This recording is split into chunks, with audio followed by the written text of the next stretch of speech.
Assalamualaikum warahmatullahi wabarakatuh. Madam Nabila, this is our submission for ELC 590 Informative Speech Task. Our first panel for today, which is Aqmar Danial, will represent the effect of obesity.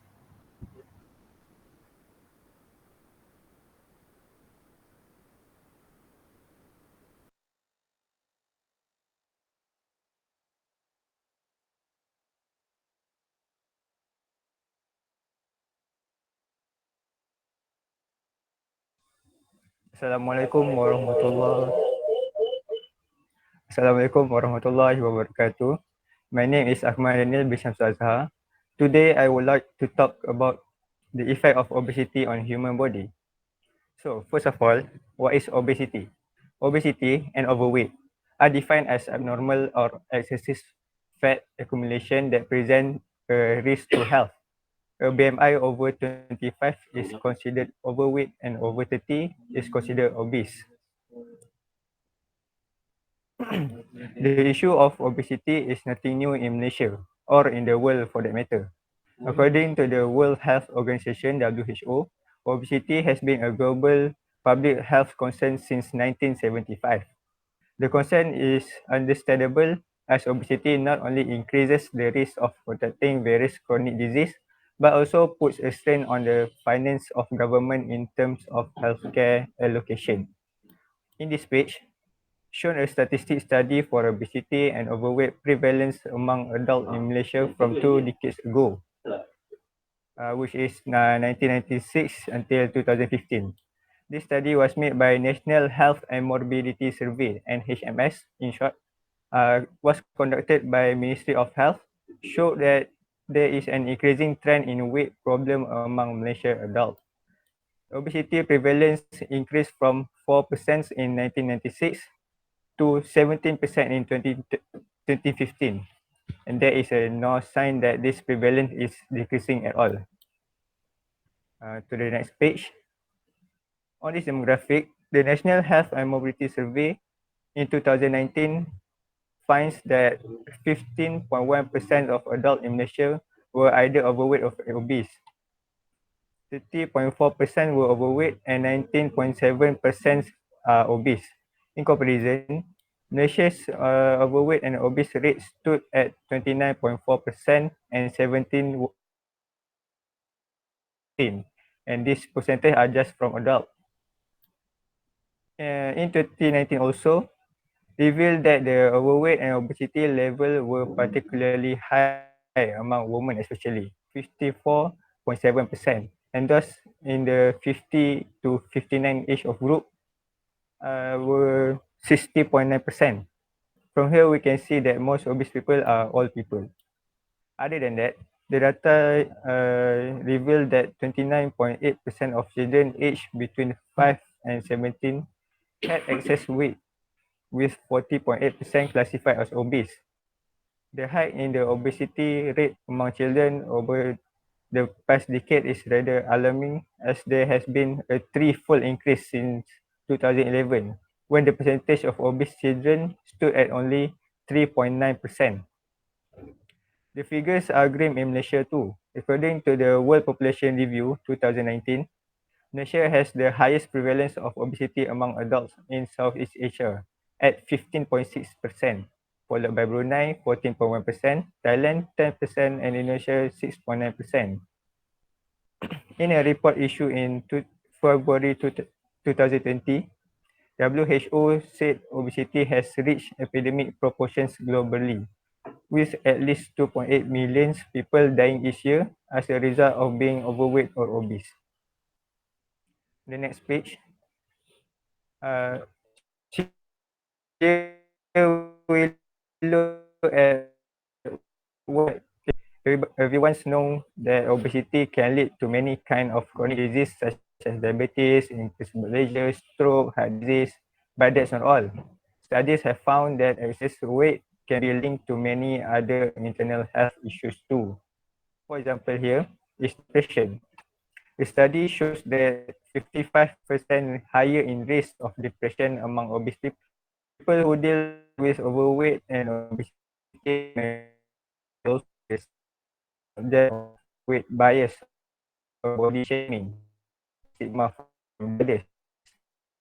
This can lead to feeling of rejection, shame, and increase of low self-esteem disorder, motivational disorder, eating problems, learning problem, and all this directly or indirectly affect the quality of life, further worsening mental health problem. Next, sleeping disorder, sleep apnea, overweight or obese.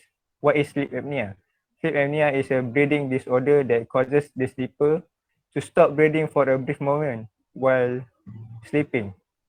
This could lead to an increased risk of heart failure, heart attack or stroke. Obesity can also cause severe snoring, which could be associated with coronary artery disease, which is heart failure. Next is migraine. Migraine is one of the damaging side effects of obesity is the increased risk of migraines, which is increased by 81%. These severe migraines can be directly triggered by excess fat, cholesterol intake, and diet, which is why it is important to monitor what you eat and how much do you eat. Lastly, obesity is linked to self-esteem and that's 41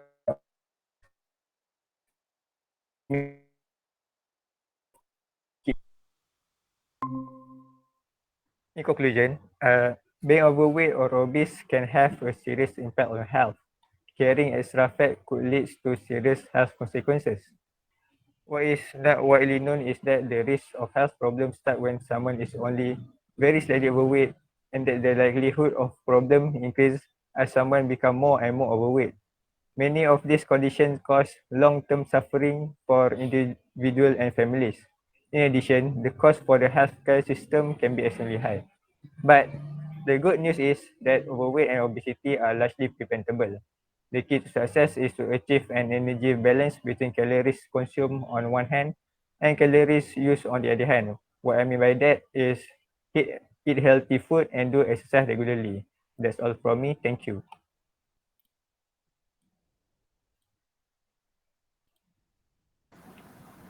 Okay. Thank you, Aqmar Danial, for the knowledge. Me, myself, as an overweight person, understand clearly of the presentation. To continue our video, I would like to invite Sir AUZAIE Rusdi to present his topic, which is the world most dangerous sport. Okay, continue.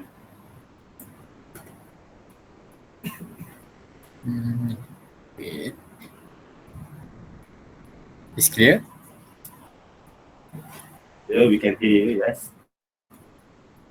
You can see my slide, right? Yes, we can see. Okay. Bismillahirrahmanirrahim. Assalamualaikum to everyone. I would like to talk about what is danger sport. Alright.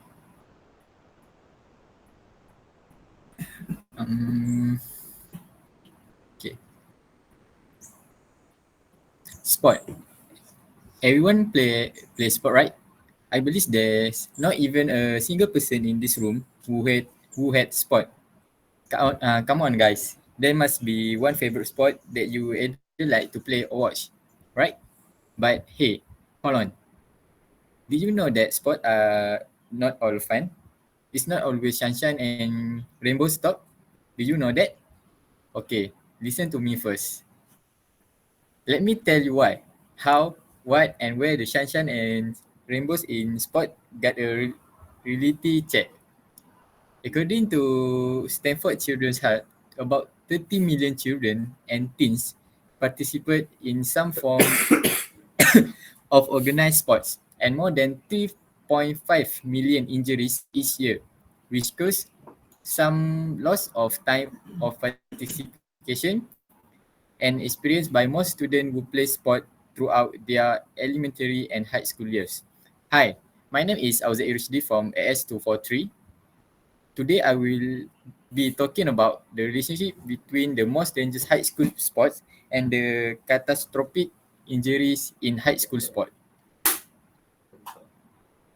Okay, now let's have a look at the first graph I prepared here.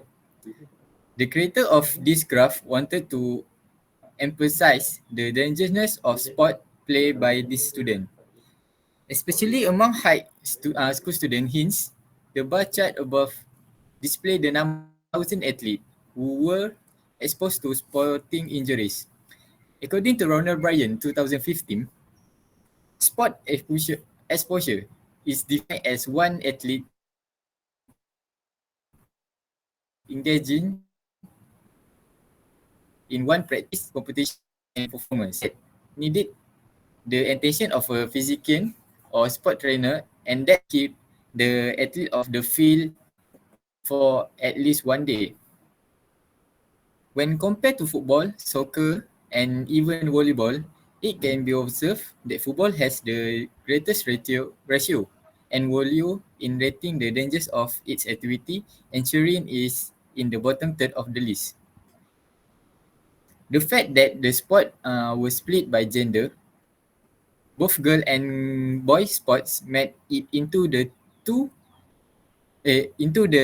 3 most dangerous sport overall. Furthermore, both boys ice hockey and boys wrestling have a measure greater than 2.3. Following that, practically all girl sports, including basketball, gymnastics, hockey, softball, and volleyball, have a 1.0 to 1.9 rating, as do two boys sport, soccer, and basketball. As we can see here, swimming and diving, on the other hand, we recognize as the safest activities. According to these statistics, it's around 80 times safer than football.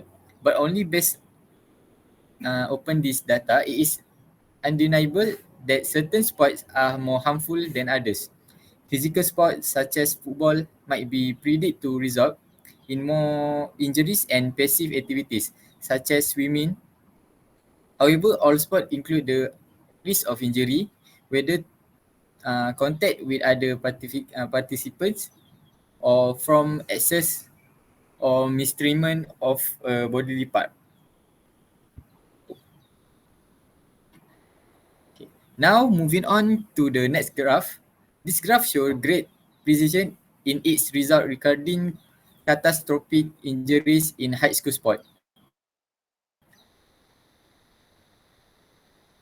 Luckily, these research puts the highest risk of athlete injuries. Thanks to the National Center for Catastrophic Sport Injury Research, NCCSIR, statistics is that document how many catastrophic injuries has occurred in every high school sport since 1982 until 2018. Moreover, Johnny 2018 claimed that catastrophic injuries cover fatalistic, permanent disability injuries, serious injuries, and fractured neck or a serious head injury, even though the athlete has a full recovery, temporary, or paralysis situation. This claim can be supported by the data obtained by this research, which show that out of 100,000 athletes, over 900 of them have already suffered an injury as football player. Before, the gap between each sport injuries and the football player injuries is so huge that it is so clear why football is deemed the most deadly and dangerous sport. For reference, despite being in the same range of dangerousness, less than 100 people a year suffer injuries while participating in baseball, cheerleading, and wrestling. The amount still won't and couldn't surpass the dangers that football brings. Nevertheless, in regards to the most catastrophic injuries, football, hockey, and cheerleading carry the greatest risk by far compared to all other high school sports. To conclude, there is a clear correlation between the injuries in high school sport and the most dangerous high school sport. This is for the reason that in order to for certain sport to be able to get labeled as the deadly dangerous sport, only when specific and accurate data, be it either quantitative or content analysis, are proven and showed to the society for acceptance and acknowledgement from them.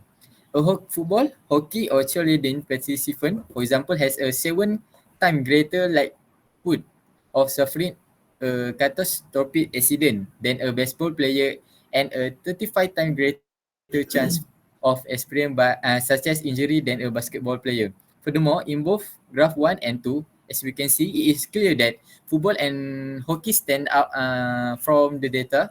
A kid who participates in one of those two sports, for example, has a 6.3 times larger likelihood of death than a soccer player and 30 times greater likelihood of passing away than a basketball player. This justification was confirmed by statistics from Stanford Medicine, which show that about 215,000 children aged 5 to 14 are treated in hospital emergency room for football-related traumas, including discolored shoulder, bruised body, and even bleeding head. Overall, we can see that selecting the approach difficult in the perceptions of parent, of course. There are just too many variables to consider when making this decision, and I am not proposing that the chance of major injury should be the sole consideration in parents and students' calculation themselves. However, in regards to the two statistics shown, I would recommend that parents view it as one of numerous critical aspects. After all, safety comes first. If one is happy playing an activity with a low chance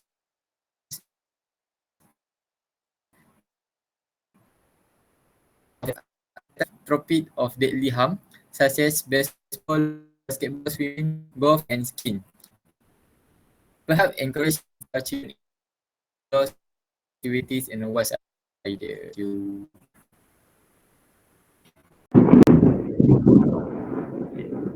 Thank you, Sir AUZAIE Rusdi, for the knowledgeable presentation.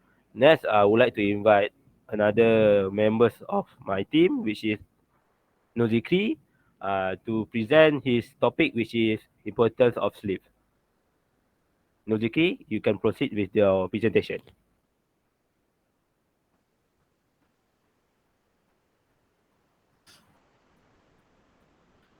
Okay, Assalamualaikum warahmatullahi wabarakatuh. Thank you, Aiman Hakim. My name is Muhammad Zikri bin Muhammad, and I got a speech about informative speech about the importance of sleep. Let me explain about the importance of sleep days. Have you nodding off during those important work meetings or falling asleep at your desk? What about skipping the gym because you can't muster enough energy to get on the treadmill? If you feeling more then get up and go, you might suffering from a lack of sleep. Although you will spend about 1 to 3 of your life doing it, the importance of sleep is often ignored. Getting enough sleep is even more critical to your health than following a strict diet or daily exercise routine. Quality sleep is foundation of a good health. Catching the right amount of sleep is vital for your body to rebuild the tissues, replenish the cell, reclaim the lost energy. Plus, it help you catalog memories from the day and retain knowledge you captured each day. And now,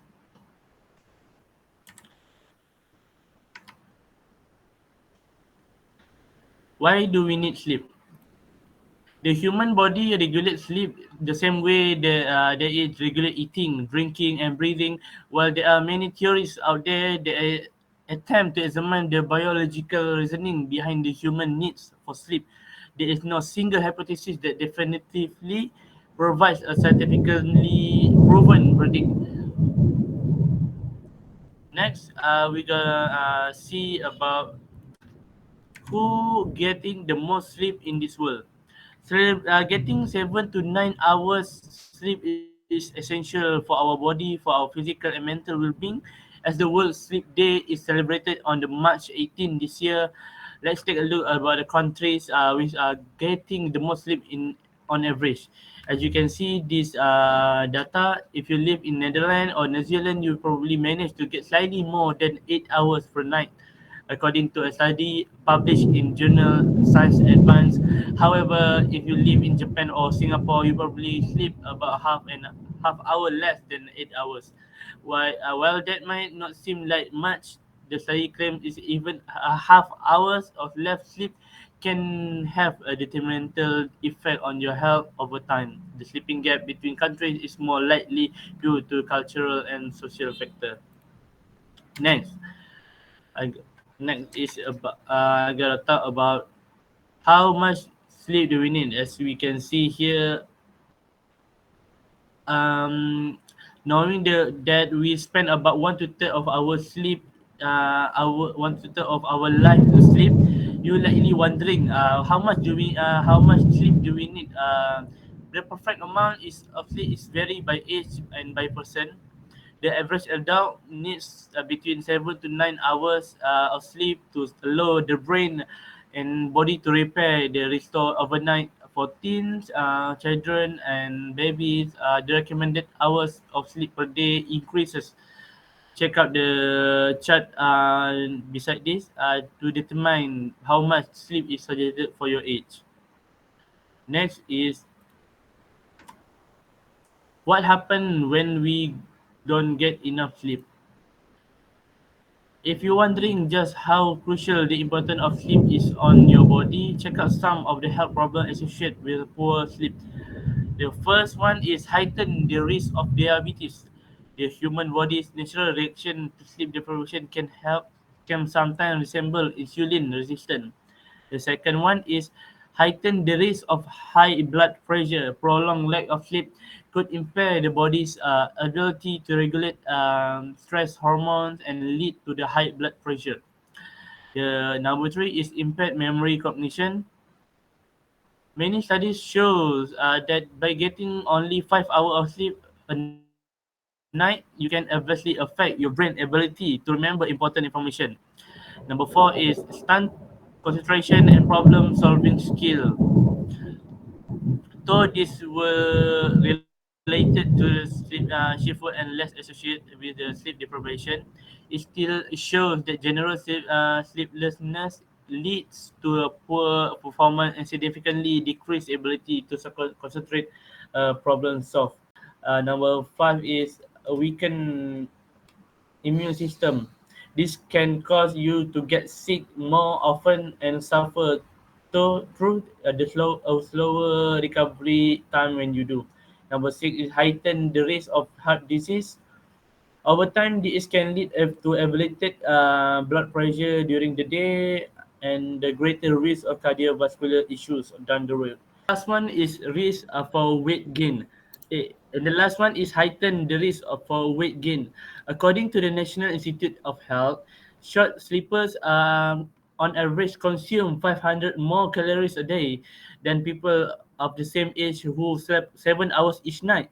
When you get less sleep than ideal, you will experience the different balance of hormone in your body that can lead you to crave unhealthy food with more calories.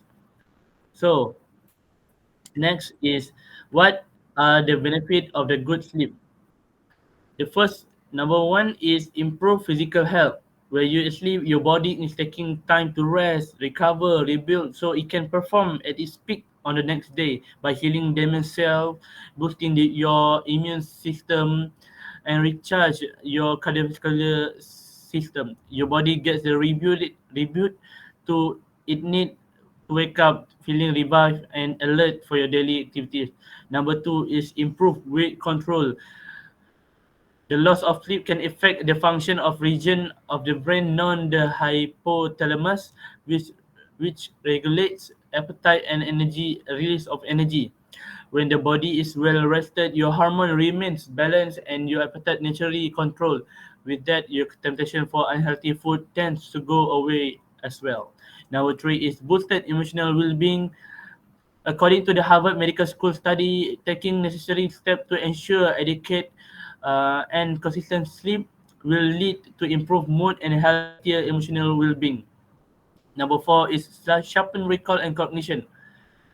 With too little sleep, you may find it near to impossible to focus on and understand a new information because your brain simply doesn't have enough time to retain it.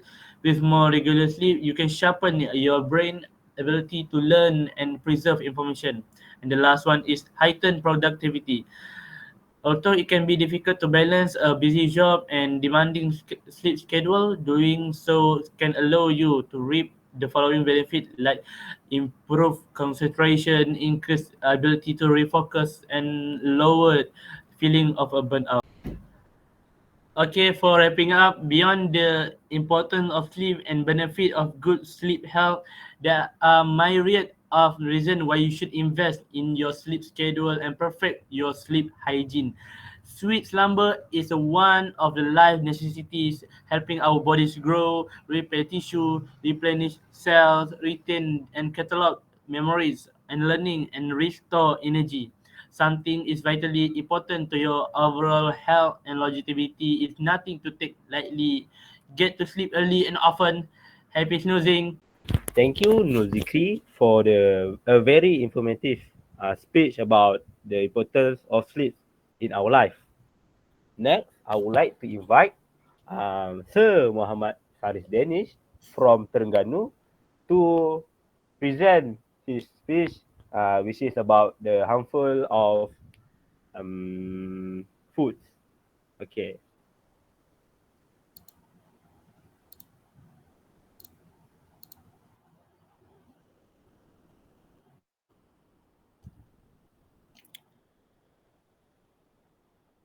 Okay, Assalamualaikum and hi everyone.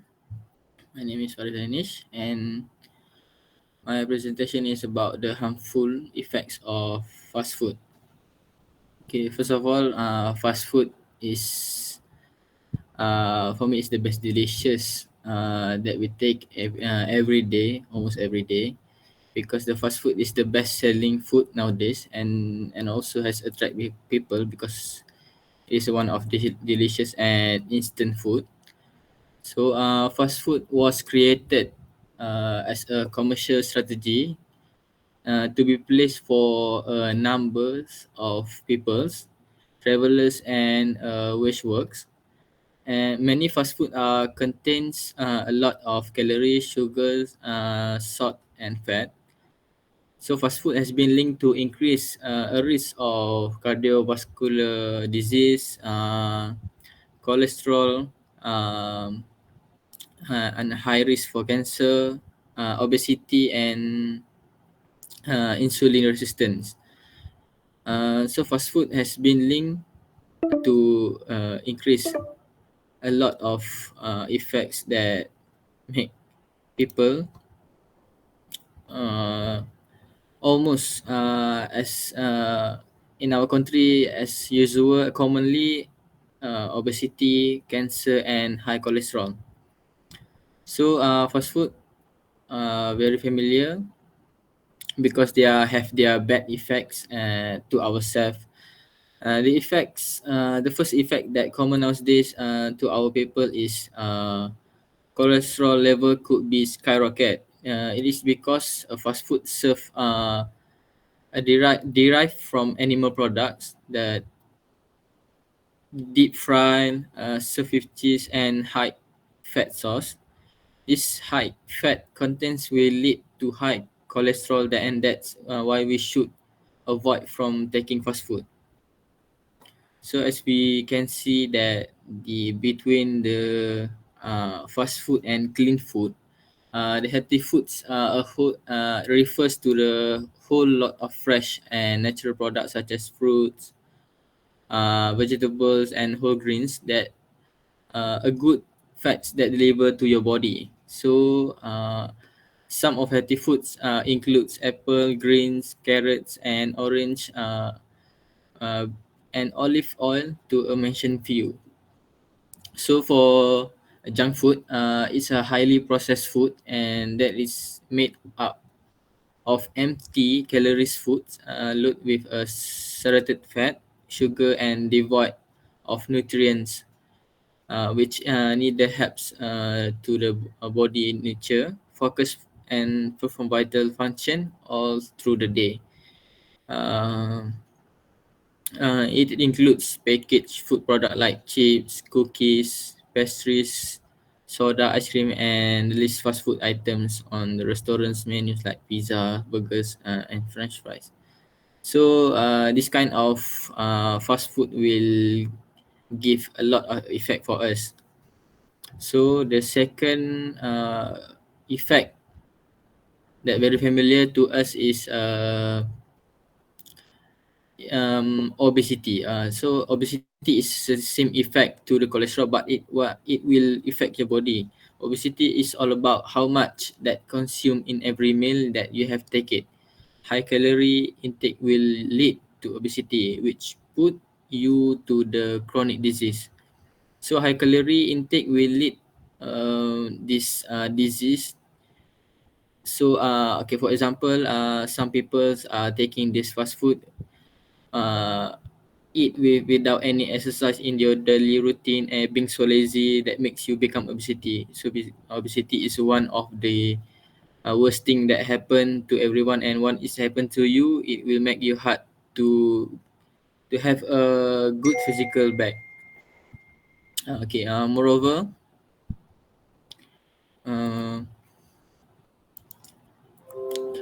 uh, this is the pie chart of fast food contains that we can see that the saturated fats is the most contains in the fast food, and then the last one is additives in the fast food. So we can see that the fast food is only about fat. So this is the thing that we have to keep to avoid fast food. Moreover, the most dangerous effects of fast food is may increase your risk of cancer. According to research that published in 2008, a chemical appeared in over 100 samples of fast food grilled chicken that were tested. Besides that, when the meat cook and certain temperature associated with human breast, prostate, and colon cancer. So in order to, you will also find sodium nitrate and in your fast food meals. These additives are used to maintain a meat color and to inhibit bacterial growth. Both chemicals can break down into nitrosamines, substance with the potential to cause cancer. What's more, fast food also will affect your blood sugar.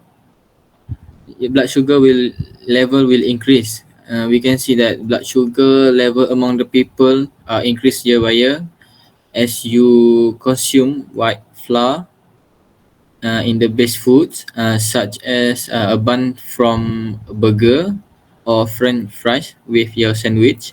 Your body takes in a large amount of white sugar. That's why we need to avoid from taking fast food because it is contains too much sugar in fast food. So as a conclusion, fast food is not a healthy food for us and will give a bad effect for us. So we have to make sure that we only take healthy food than fast food. Unfortunately, the effects it has on the human body and health are not positive. It also have another negative effects to our family and to ourselves. So we have to make sure that the people have to avoid as much as they can and don't use and don't take the fast food. And that's all from me. Thank you.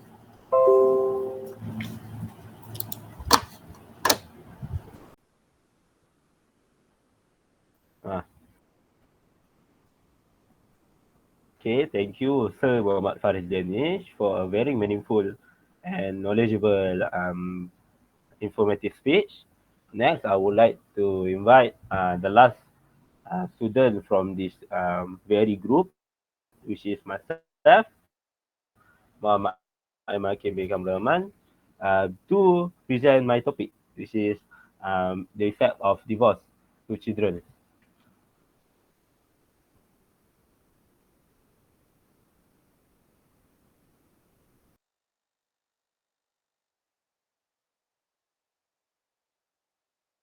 Can you see my presentation, guys? Yes. Okay. My topic for this presentation is the effect of divorced parents to their children. Uh, did you know during pandemic COVID-19, the divorce rate rise until 35%, which is 66,000 of them were Muslims and 10,000 of them were non-Muslims. Um, Before, my main subject for this speech is the effect of divorce to the children. But before we go through that topic, we need to dive deeper into the divorce itself. We must learn and understand what divorce really is.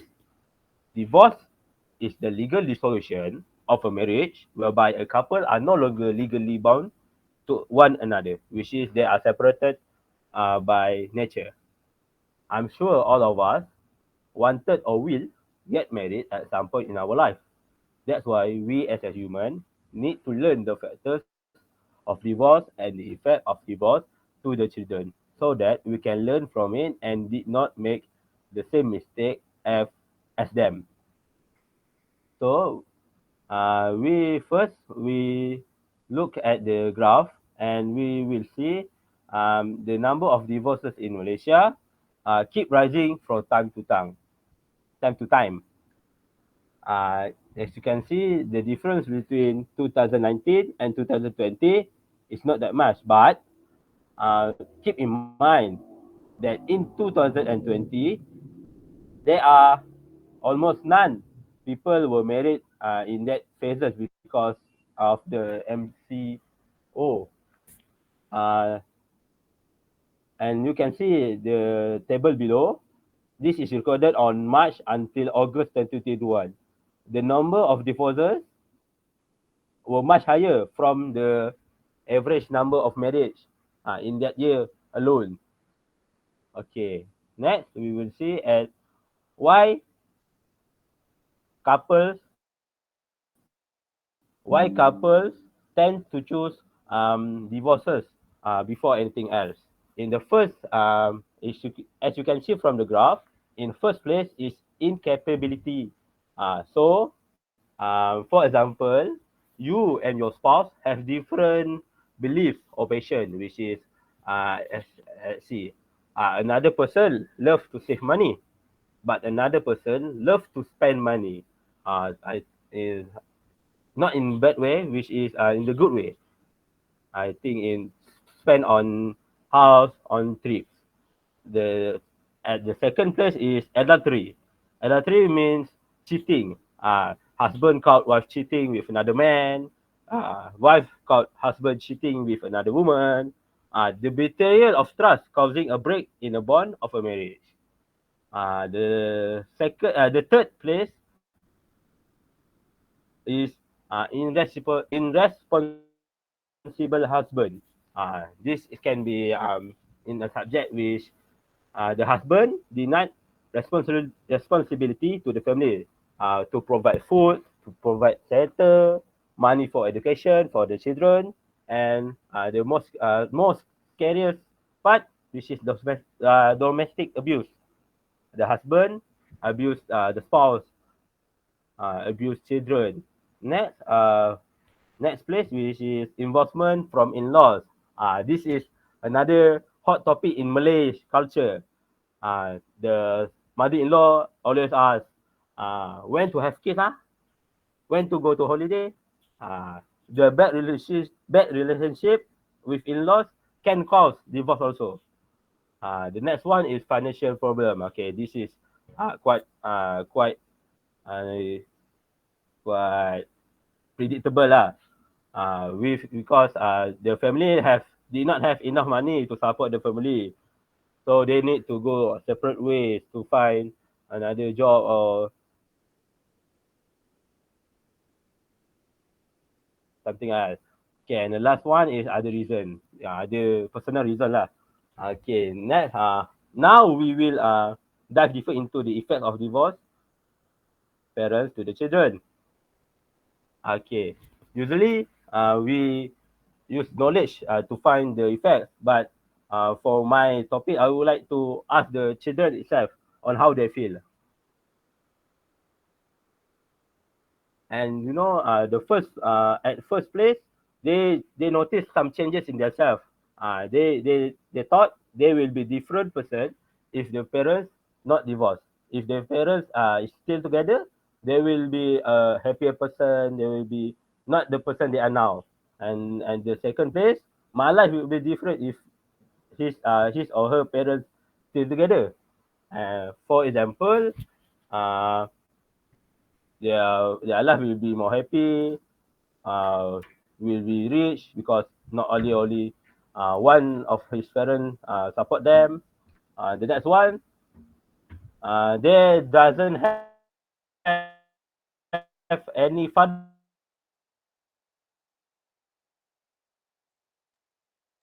Events, they feel scared as their parents might argue at events. And the fifth one, they feel they had a harder childhood than most of the regular children. And the next one, you can see and you can it speaks for itself. For my last slide is the effect of divorce to the children. This is knowledge, the general. First is education. For education, children can't focus on their studies and they are less likely to enroll in college. For my second point is social development.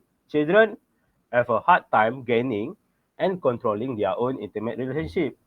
And they also have low self-esteem and develop antisocial behavior. For my next point is relationship with parents. They tend to lose trust to their parents and becomes distant when one of the parents. Next point is decline in financial status because they only have one parent that support the family instead of two. So the kids may have to work extra money to gain extra money to support his study. Uh, Instead of negative effect, there also a positive effect in divorce. In some cases, the parents won't stop fighting between them. This problem can cause distress for the children. Separating both of the parents can put an end in these regular disputes. And the next one is life lesson. They can gain life lesson that relationship just don't always work out and they don't need to stay in an unhealthy relationship. They also learn to pick a compatible partner for themselves so that the same mistake will not happen again. In conclusion, divorce will affect the children mental and physical. We need to learn on how to pick the right person to marry and have kids with because if we choose the wrong choice, this can lead to the negative effect on our child. Thank you for understanding and listening.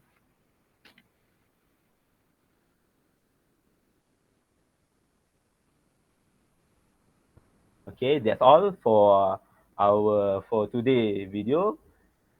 Thank you.